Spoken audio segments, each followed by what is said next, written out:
The last World Cup on African soil proved to be a huge success, boosting South Africa's economy substantially and improving the infrastructure tenfold, as well as leaving a legacy for many generations to come. But now, after a not-so-subtle warning on social media, the US president has potentially swayed some of the votes through his political muscle. Most of the African countries have rallied behind Morocco in this case.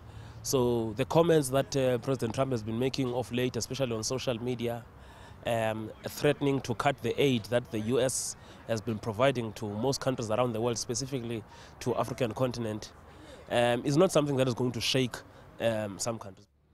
The question remains whether or not Morocco is capable of successfully staging the expanded 48-team global showpiece in 8 years' time, and if it will be indeed a case of fifth time lucky for the North African nation.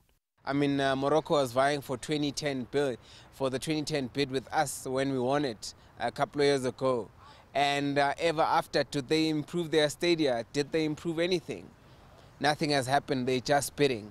Unfortunately, I think they'll have to wait for another turn and just let 2026 go to the Americans.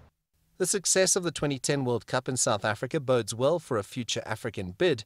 This, however, does not guarantee that Morocco will host the 23rd edition of the World Cup. We'll host it again, undoubtedly, because it was so successful in 2010. I'm sure Morocco, or one of the nations on the African continent, will get another chance. Whether it will be on this occasion, I'm not so sure.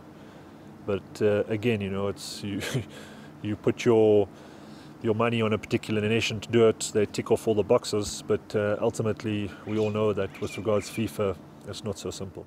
FIFA's response to the US president's veiled threat in a social media post has been to refer to the ethics rules regarding the bidding process. And if you read through the fine print, political influence is a breach of those ethics. It begs the question, though, considering FIFA's problems with ethics in the past, whether or not this will be adhered to on June the 13th, and whether or not President Trump's global influence has already swayed the vote in favor of the joint bid.